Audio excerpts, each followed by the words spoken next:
Good afternoon. I'm Rev Dave Thompson. I'd like to welcome you back to our Civil Human Bible study. I'm a civil human minister, and what that means is that I focus my ministry on building human peace and common ground. And in that effort, I'm looking at these scriptures to try to find those teachings in here that I feel are applicable across the board to all humans. We are continuing our study in the book of Matthew. Let's go ahead and jump in. That's chapter 16.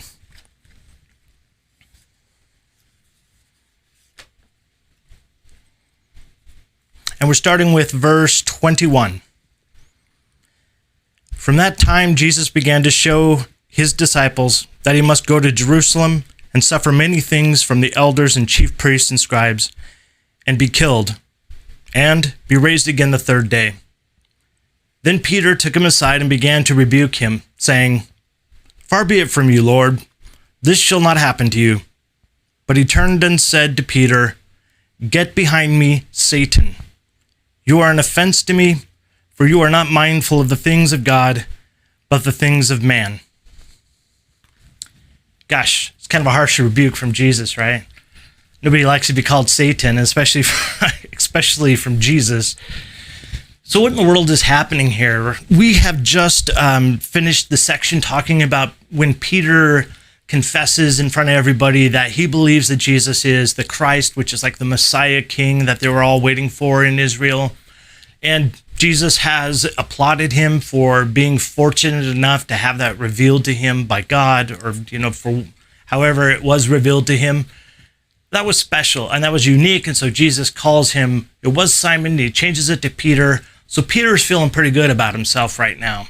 That's gonna kind of be important in this passage today. I want to just hit quickly who the people are in this passage.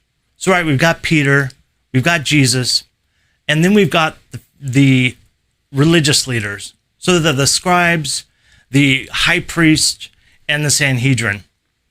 And, oh, hey, I'm going to get some water off of my shelf because I'm a little bit dry mouthed. Thank you. Who are these people, right? They are the leaders of the day. They are the ones who are in charge of the church, for lack of another word. They're the ones who Israel looks up to be an example of what is right and what is good and what they should do as a people and as a person. And now Jesus is saying that he's going to have to go, and that he's going to have to go before them, and that he will suffer as a result of them, be killed, put to death, and then be raised from the dead. And one of the things that's interesting that he notes is he begins by saying it is necessary. And this word in the Greek isn't just necessary, it is without a doubt required in order to be done correctly. So Jesus is pointing out, look, there's no choice in the matter. I've got to go do this to fulfill my mission, essentially. I want to walk through those three things. The word suffer here is not just physical suffering. It actually means an emotional duress of the innards. And we've talked about the fact that in this ancient society, emotions and the seat of who we are doesn't reside in the head and the brain like we see it residing. But for them, because all the feelings happen around here in the body, that's where we feel things, they assumed that all the emotion, the soul, the person, the psyche, all resumed in the innards, in the central part of us. And so this word has this idea of suffering on the innard parts, which means not only physical, but it also means it's going to be tough. It's going to be emotionally difficult, even so much so that he's going to be killed.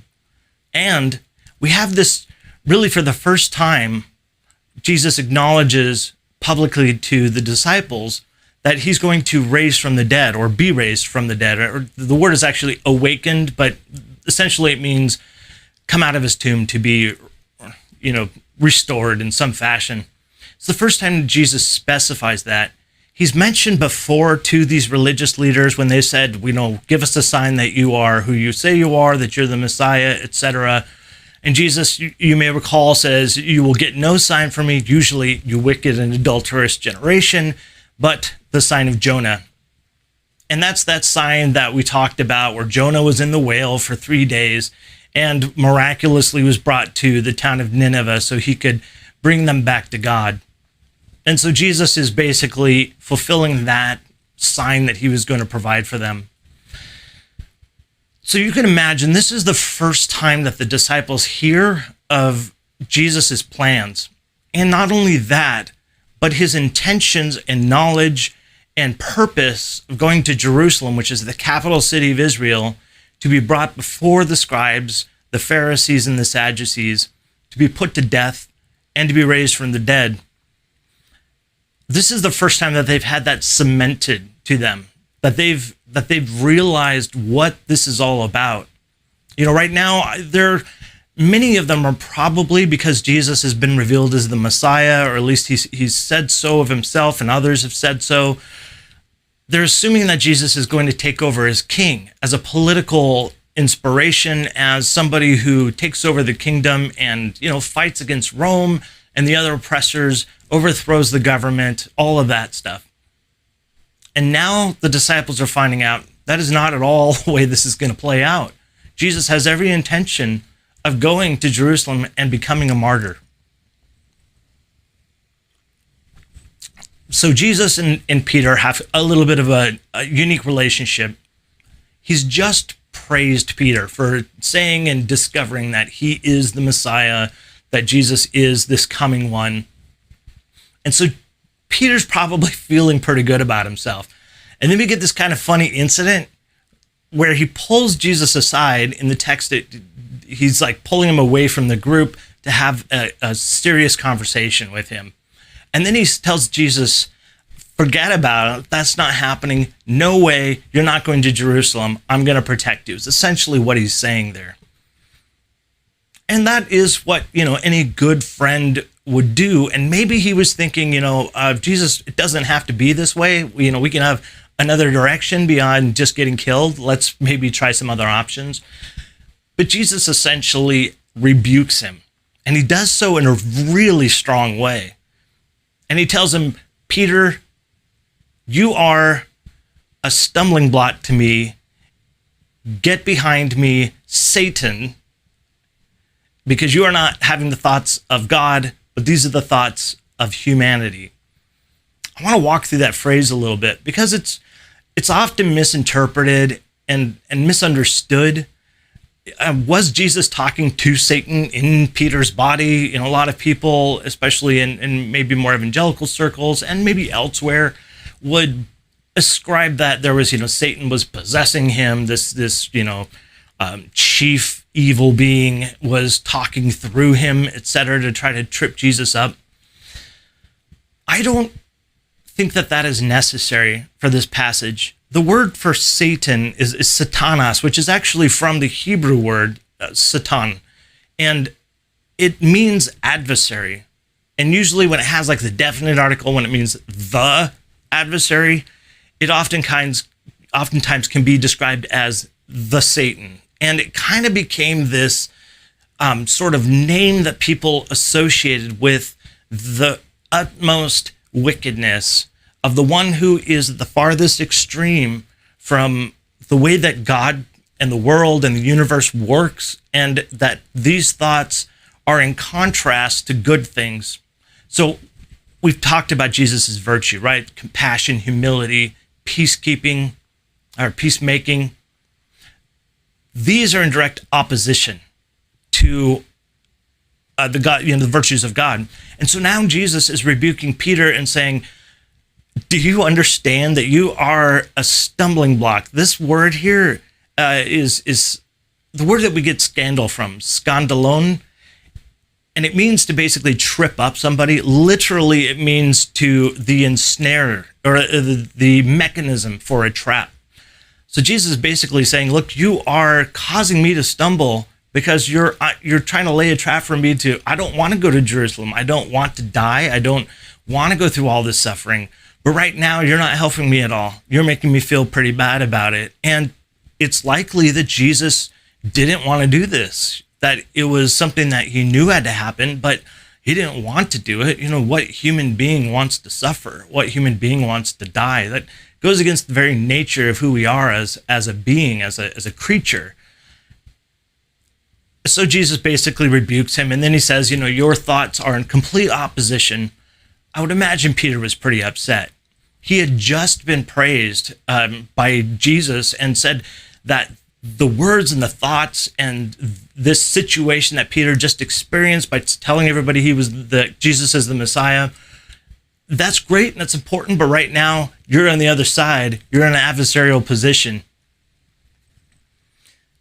So what in the world does this mean for us? Right, this is 2,000 years ago.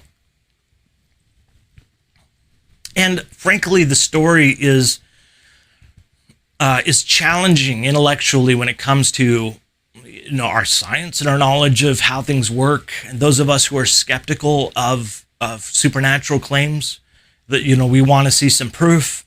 When Jesus is making these assertions that he's going to raise from the dead, there are a lot of people who have a problem with that because it's never obviously been done before. And because it's supernatural, it's hard to believe, right? And it's also hard to believe that Satan was speaking through Peter, that these supernatural events are actually real.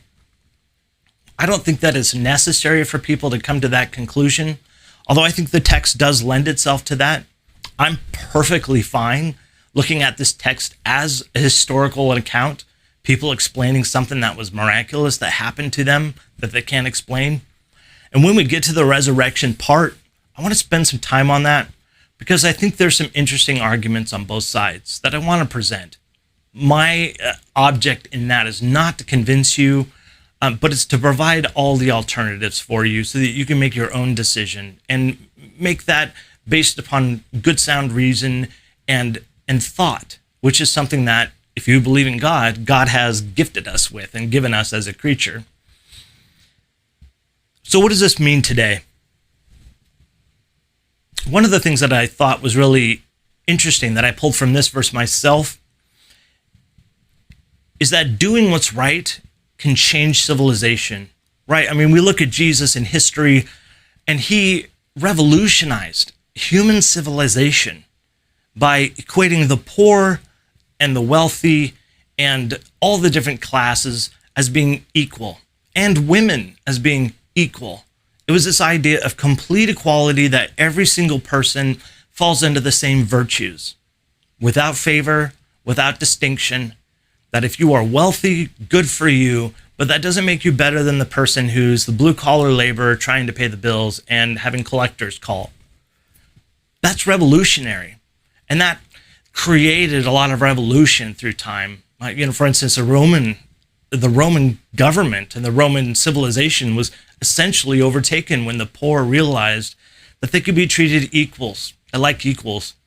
So it is possible to be good and to change civilization, but the more you change it, the more cost comes.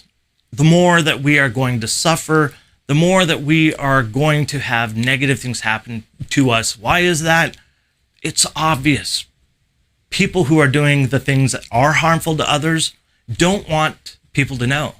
They don't like people who are rocking the boat or upsetting the system because they're living in luxury. They don't want to live like the people who are living paycheck to paycheck. They want to live in comfort like we all do. It's just a simple nature of who we are, that we desire to have stuff around us so that we can be safe. It's just how we're hardwired. And even today, we have that class system festering, I would say, in our society. And that division is growing more and more as we begin to see more people below the poverty line and falling into a place of survival mode, and then people who are in comfort gaining more and more comfort. So we have to start to think about what it's going to cost us to do good. I've had to think about what it's going to cost me to stand up against wealth and power, to suggest that all people are created equal, that everybody has the chance to believe what they want to about God or about the universe, that everybody has the chance to love whomever they want to, that we have the right to vote for the people that are going to control us because we have the right to be free from control. And we have the right to live and to live the way we want to. the last thing I want to talk about as we go about doing good with people, with friends, with our community, there are going to be times when we are tempted to step away. There certainly have been times for me in my ministry in the past that dealt with some very controversial issues, and I had to go one by one, going upstream against the current to talk to people and to give them information and help them come to find some common ground. There were times when I wanted to stop. And so somebody who would come to me and say, you know what, maybe you shouldn't do that. Maybe you should get a job as a techie person, or, I build software, web apps. I've done that professionally, or work in politics, which I did for a number of years as well professionally. And it is attractive sometimes. But then I know that I desire to make a change. And so I know that it is going to cost me dearly. And it may not come in the form of death or suffering, but it may. I don't know, but all I know is that I'm called to preserve these virtues of compassion, of self-restraint, of love, mercy, and humility. I also want to just encourage, sometimes we are the ones who are that ensnaring, that entrapment. It's easy for us sometimes to put our needs above others.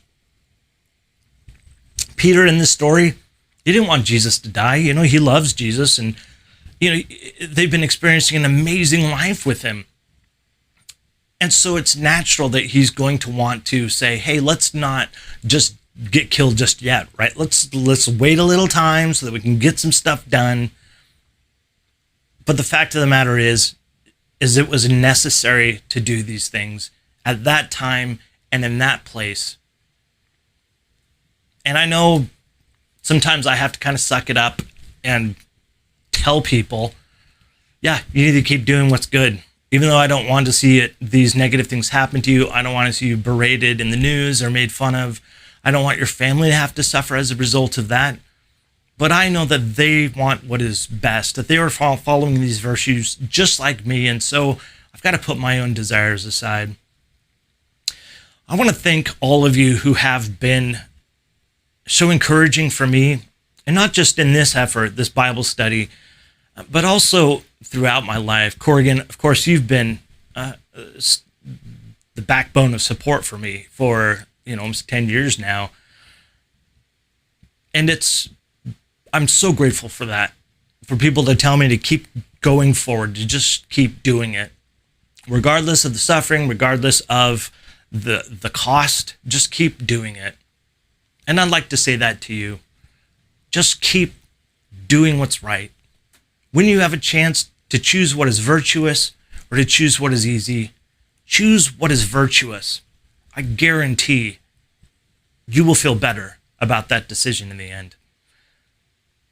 Thank you for joining me. I'm looking forward to seeing you tomorrow live at noon. And until then, I want to say to you that I love you. And I hope you choose to love yourself, because it's the only love that we have any control over in this world. And now I invite you to join me as we go about the rest of our day, loving our neighbors the same way. Thank you.